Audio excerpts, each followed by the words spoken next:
श्री गुरु ब्रह्मा महिमालेक शरण। श्री गुरु ब्रह्मा महिमालेक शरण। श्री गुरु ब्रह्मा महिमालेक शरण। गुरु कृपा यूट्यूब चैनल तरफरु आपण मानकु स्वागत जनाई आरंभ करने को जाउछि मासिक राशिफल। एही राशिफल आरंभ करने पूर्वरु आपण मानकु मोर विशेष अनुरोध, जेउ माने प्रथम करी आमर एही चैनल को आसीछंती से माने गोटिए सब्सक्राइब करंतु ओ पाखरे आसुथिबा बेल आइकन को दबाई दियंतु, जहा द्वारा कि आमर जेउ समय रे वीडियो अपलोड हेबो सर्वप्रथमे आपणक पाखरे पहुंची पारिबो। आपण मानको एही ठारे मु कहि रखुची, जेउ मानकर विवाह विलंब हेलानी, बहु चेष्टा करी सेमानकर विवाह होई पारु नाही, किंबा कौनसी ठारे आपण चाकरी करी मध्य हैरान हेउछंती, चाकरी सकाशे आपण बारंबार चेष्टा करी मध्य फेल हेउछंती, सेमानकर जन्म तारीख, जन्म समय और जन्म स्थान निम्न रे जेउ मेल आईडी दिया जाइछि सेई मेल आईडी रे ताहा प्रेरण करंतु। आम्बे ताहा गणना करी आपण मानको जणाई देबो। आसंतु एबे जानिबा 2025 मसिया अक्टोबर मासरे कन्या राशि रो मासिक राशिफल। एही कन्या राशि राशि चक्र रो षष्ठ राशि। एही राशि रो अधिपति बुध महाग्रह। कन्या राशि 3 गोटी नक्षत्र को नहीं गठित, यथा उत्तरा फाल्गुनी कन्या, चित्रा कन्या और हस्ता कन्या। राशि अधिपति बुध ग्रह कन्या राशि सकाशे द्वितीय रे भ्रमण करुअछंती। जेउ समय रे निजर जन्म राशि ठारू द्वितीय रे बुध भ्रमण करुथांती से समय रे अधिक शुभ फल मिले। अप्रत्याशित भावे चतुर्दिगरु धन मिले। आपण जानि नथिबे से स्थान रो आपण को अर्थ मिलिबो। आपण व्यवसाय करूछंती, व्यवसाय रे कोनोसी दिन अधिक लाभ हेउ नाही, किंतु एबे हठात अधिक व्यवसाय हेबो। आपण जेउ आशा रखुथिले जे मोर एथिकी व्यवसाय रे लाभ हेबो बोली ताहाटारु बहु गुण रे वर्धित होई जिवो। निज प्रतिभा, आपण जदि जने कवि तेबे आपणकर कवित्व एही समय रे चतुर्दिगरे विकसित हेबो। जदि जने लेखक ताहा मध्य विकसित हेबो। जदि चित्रकर होई चांती तेबे एही समय रे आपण तुली धरी जहा आंकी देबे ताहा एक सुंदर चित्र हेबो और तहिरे आपण पुरस्कृत मध्य हेबे, जहा कि चतुर्दिगरु नदीर धार पानी परी आपणक आड़को प्रशंसा बही आसिबो। जेउ कार्य करिवे आपणकु तहिरे स्वीकृति मिलिबो। देश विदेश रे आपणकु सम्मान मध्य मिलिबो। शुक्र महाग्रह एही समय रे आपणकर द्वादश रे अछंती। द्वादश शुक्र मध्य शुभ फल मिले।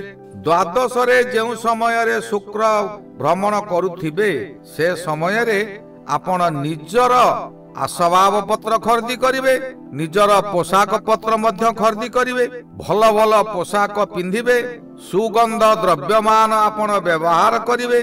जेउ माने चाकरी करिसंती सेमाने तांकर उपरिस्थ ऑफिसर माननकु आपायित करिवा सकाशे विभिन्न नूतन नूतन जिनिस भेटी देई उपरिस्थ ऑफिसरंकर निजर होई पारिवे।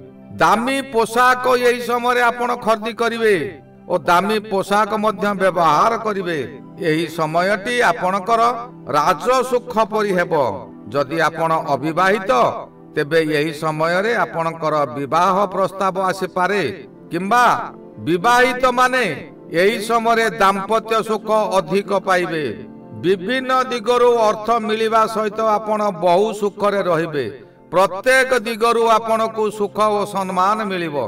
किंतु जेउ माने युवक युवती से माने अजथारे सांग सहित अधिक मिसंतु नाही, ଯାହାଦ୍ୱାରା କି ସେଇ ସାଙ୍ଗମାନଙ୍କ ଦ୍ୱାରା ଆପଣ ବିପଦରେ ପଡ଼ିପାରନ୍ତି। ରାହୁ ମହାଗ୍ରହ ଏହି ସମୟରେ ଆପଣଙ୍କର ଷଷ୍ଠରେ ଭ୍ରମଣ କରୁଛନ୍ତି। ଷଷ୍ଠ ରାହୁ ମଧ୍ୟ ଶୁଭ ଫଳ ଦେବେ। ଯେଉଁ ସମୟରେ ରାହୁ ଷଷ୍ଠରେ ଭ୍ରମଣ କରୁଥାନ୍ତି ସେ ସମୟରେ ଷଷ୍ଠ ଗୃହ ରୋଗ ଗୃହ ଋଣ ଗୃହ ହୋଇଥିବାରୁ ଶତ୍ରୁ ଗୃହ ହୋଇଥିବାରୁ ଦୁଷ୍ଟ ଗ୍ରହ ରାହୁ ସେ ଗୃହରେ ଥାଇ ସେ ସମସ୍ତ ବିନାଶ କରିବ। ଏହି ସମୟରେ ପୂର୍ବରୁ ବାକି ଥିବା କାର୍ଯ୍ୟମାନ ଆପଣ ଅତି ସହଜରେ ପୂରଣ କରିଦେବେ। ପୂର୍ବରୁ ବହୁ ଚେଷ୍ଟା କରି ଯେଉଁ କାର୍ଯ୍ୟ ଆପଣ କରିପାରୁ ନଥିଲେ ସେ କାର୍ଯ୍ୟକୁ ଏହି ସମୟରେ ଅତି ସହଜରେ କରିପାରିବେ। ଶତ୍ରୁମାନେ ପୂର୍ବରୁ ବାଧା ଦେଉଥିଲେ କିନ୍ତୁ ଏହି ସମୟରେ ଶତ୍ରୁମାନେ ଆପଣଙ୍କ ପାଖ ମାଡ଼ିବେ ନାହିଁ, ଆପଣଙ୍କ କାର୍ଯ୍ୟରେ ସାହାଯ୍ୟ କରିବେ। ବିଭିନ୍ନ ଦିଗରୁ ଶୁଭ ସମ୍ବାଦ ମାନ ମିଳିବ। ଧନ ସମ୍ପଦରେ ଘର ଭରପୁର ହୋଇ ରହିବ।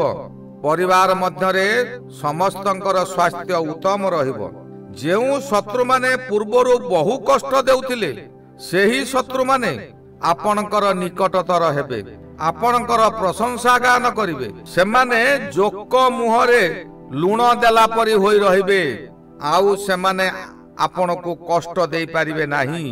ଆପଣ ଯେଉଁ ବ୍ୟବସାୟ କରନ୍ତୁ ସେ ବ୍ୟବସାୟରେ ଆପଣଙ୍କର ଏହି ସମୟରେ ଅଧିକ ଲାଭ ହେବ। କିନ୍ତୁ ଯେଉଁମାନେ ଷ୍ଟେସନାରୀ ଜିନିଷ ମନୋହରୀ ଜିନିଷ ବେପାର କରୁଛନ୍ତି ସେମାନଙ୍କର ବ୍ୟବସାୟ ଅଧିକରୁ ଅଧିକ ହେବ। କେତୁ ମହାଗ୍ରହ ଏହି ସମୟରେ ଦ୍ୱାଦଶରେ ଅଛନ୍ତି। କେତୁ ଗ୍ରହର ଲକ୍ଷଣ ହେଲା ଅଧିକ ଆଶା କରାଇଦେବା। ଅଧିକ ଆଶା ହେତୁ ଆପଣ ବହୁ ସମୟରେ ବିପଦରେ ପଡ଼ିପାରନ୍ତି। ମନରେ ଏତେ ଆଶା ଥିବ ଯେ ଆପଣ ଯାହା କିଛି କରିବାକୁ ଚାହିଁବେ ସେଥିରେ ଆପଣଙ୍କୁ 100ରୁ 100 ଫଳ ମିଳିବ ବୋଲି ଆଶା ରଖିବେ, କିନ୍ତୁ ଫଳ ମିଳିଲାକୁ 30 କି 40 ଫଳ ମିଳିବ। ଆପଣ ବିଚଳିତ ହୋଇଯିବେ, ମନରେ ଦୁଶ୍ଚିନ୍ତା ଭରିଯିବ, ଆପଣଙ୍କର ମୁଣ୍ଡ ବୁଲାଇ ଦେବ। ଅଧିକ ଖର୍ଚ୍ଚ କରିବାକୁ ଆପଣ ବାଧ୍ୟ ହେବେ। ବହୁ ସ୍ଥାନ ବୁଲାଇ ବୁଲାଇ ଆପଣଙ୍କୁ ନିରାଶ କରିଦେବ। ବିବାହିତ ମାନଙ୍କ ପକ୍ଷେ ସ୍ୱାମୀ ସ୍ତ୍ରୀଙ୍କର କଳହ ହେବ। ଯେଉଁମାନେ ଅବିବାହିତ ଅଛନ୍ତି ସେମାନଙ୍କୁ ଚିନ୍ତାରେ ଚିନ୍ତାରେ ରାତ୍ରିରେ ନିଦ୍ରା ଆସିବ ନାହିଁ, କାରଣ ଆପଣ ଯାହା ଭାବୁଥିଲେ ତାହା ହୋଇପାରି ନାହିଁ। କିପରି ହେବ, କଣ କରିବି, ଏହି ଚିନ୍ତାରେ ଚିନ୍ତାରେ ରାତି ଅନିଦ୍ରା ହେବେ। ରାତି ଅନିଦ୍ରା ହେବା ଦ୍ୱାରା ମୁଣ୍ଡ ବୁଲାଇବ। ରାସ୍ତାରେ ଯିବା ସମୟରେ ଦୁର୍ଘଟଣା ହେବା କିଛି ବଡ଼ କଥା ନୁହେଁ, ଯାହାକି ପାଦ ଉପରକୁ ଆଘାତ ଆସିବ। ଏପରି ପରିସ୍ଥିତି ଆସିବ ଯେ ଆପଣ ଶୋଇବାକୁ ମଧ୍ୟ ଭଲ ସ୍ଥାନଟିଏ ପାଇବେ ନାହିଁ। ଯେଉଁଠି ପାରି ସେଇଠି ଆପଣ ଶୋଇଯିବେ। ଶନି ମହାଗ୍ରହ ଏହି ସମୟରେ ସପ୍ତମରେ ଭ୍ରମଣ କରୁଛନ୍ତି। ସପ୍ତମ ଶନି ଶନି ସପ୍ତାହ। ଏହି ଶନି ପୁଣି ମୀନ ରାଶିରେ ଭ୍ରମଣ କରୁଛନ୍ତି। ମୀନ ଶନି ବିପଦ ଶନି, ସେ ସର୍ବଦା ଅଶୁଭ କାର୍ଯ୍ୟ କରାନ୍ତି। ଶନି ସପ୍ତାହ ଆପଣଙ୍କର ଆରମ୍ଭ ହୋଇଯାଇଛି। ଏ ଶନି ସପ୍ତମ ଶନିର ମଧ୍ୟମ ସମୟ। ଆପଣ ପ୍ରଥମେ ପ୍ରଥମେ କିଛି ଅନୁଭବ କରିପାରୁନଥିଲେ ଯେ ଆପଣଙ୍କର କଣ ହେଉଛି ବୋଲି, କିନ୍ତୁ ଏବେ ସେହି କାର୍ଯ୍ୟ କରିବାକୁ ଯାଇ ଆପଣ ବହୁ ସ୍ଥାନରେ ଅପମାନିତ ହେବେ। ପ୍ରତ୍ୟେକ କଷ୍ଟକୁ ସହି ଯାଆନ୍ତୁ, ପ୍ରତ୍ୟେକ ଦୁଃଖ କଷ୍ଟକୁ ସହି ଯାଆନ୍ତୁ। ଆପଣଙ୍କର ବିପଦ ଆସିବ ସତ, କିନ୍ତୁ ଆପଣଙ୍କୁ ସେ ବିପଦ ବାଧିବ ନାହିଁ। ଆପଣ ଯାହା କିଛି କୁହନ୍ତୁ, ଏହି ସମୟରେ ପରିବାର ମଧ୍ୟରେ କଳହ ସୃଷ୍ଟି ହେବ। ବିଶେଷ କରି ସ୍ୱାମୀ ସ୍ତ୍ରୀ ମଧ୍ୟରେ ସାମୟିକ ହେଉ କିମ୍ବା ଦୀର୍ଘସ୍ଥାୟୀ ହେଉ ବିଚ୍ଛେଦ ହେବ। ଆପଣଙ୍କର ମାନସିକ ଚାପ ବୃଦ୍ଧି ପାଇବ। ଏହି ସମୟରେ ଯୌନ ସୁଖରେ ପ୍ରବଳ ବାଧା ଆସିବ। ତାହା ମାନ ମନାନ୍ତର ହେଉ କିମ୍ବା କୌଣସି କାରଣରେ ହେଉ, ନଚେତ ଆପଣ ବିଦେଶରେ ରହି ହେଉ। ଏହି ଶନି ସପ୍ତାହର ପ୍ରଥମ ଚରଣ ଏହାର ଅତି ସରଳ ଉପାୟ ମାନ ଅଛି। ତାହା ଆପଣ ପାଳନ କଲେ ଶନି ସପ୍ତାହରୁ ଆପଣ ମୁକ୍ତି ପାଇଯିବେ। ଆପଣ ଆପଣଙ୍କ ଜନ୍ମ କୋଷ୍ଠୀକୁ କୌଣସି ଜ୍ୟୋତିଷଙ୍କ ପାଖରେ ଦେଖାନ୍ତୁ। ଆପଣଙ୍କର କୋଷ୍ଠୀ ଚକ୍ରରେ ଶନିର ସ୍ଥିତି ନେଇ ଏହି ଶନି ସପ୍ତାହର ଫଳ ମିଳିବ। ଯଦି ଆପଣଙ୍କର ଅସୁବିଧା ହେଉଛି, ଆପଣ ବିପଦରେ ପଡ଼ିଛନ୍ତି, ତେବେ ଜ୍ୟୋତିଷ ପାଖରେ ଜାତକ ଦେଖାଇ ଶନିଙ୍କର ପ୍ରତିକାର କରନ୍ତୁ। ଏହି ଶନିଙ୍କର ପ୍ରତିକାର ଅତି ସହଜ ପ୍ରତିକାର ଅଛି। ପ୍ରତ୍ୟେକ ଦିନ ଆପଣ ପ୍ରାତଃ ସ୍ନାନ କରନ୍ତୁ। ସୂର୍ଯ୍ୟ ଉଦୟ ନ ହେବା ପୂର୍ବରୁ ଆକାଶରେ ତାରା ଥିବା ସମୟରେ पूर्व दिग को मुख करी प्रभु को निजर दुख जनातु एही दुख आपणकर प्रभु निश्चिंत खंडन करिवे। बृहस्पति महाग्रह दशम रे अवश्य बृहस्पति वर्तमान अधिक फल दे पारिबे नाही। दशम बृहस्पति अशुभ फल दियंती, यही अशुभ फल को अधिक दे पारिबे नहीं। कारण हला बृहस्पति मासर 17 तारिख ठारू राशि परिवर्तन करुछंती। जेउ ग्रह राशि परिवर्तन करिवार समय आसी थाए से समय रे तांकर निज फल दे पारंती नहीं, अर्थात मृत होई थांती बा साइलेंट हो जाई थांती। 17 तारिख ठारू एकादश को जिबे। एकादश बृहस्पति शुभ फल देबे। एकादश रे बृहस्पति चलन हेउतिबा समय रे आपण को खाली शुभ ही शुभ फल मिलिबो। जेउ माने भिक मागी चलुछंती सेमानक सकाशे मध्य बृहस्पति शुभ फल देबे, अर्थात सेमानको अति सहजरे कोडु किछि खाद्य मिली जिवो। जेउ माने चाकरी करिछंती सेमानकर चाकरी रे उच्च आसन मिलिबो किंबा वेतन बढ़ी जिवो। जेउ माने व्यवसाय करुछंती सेमानकर व्यवसाय रे आशा ठारू अधिक लाभ हेबो।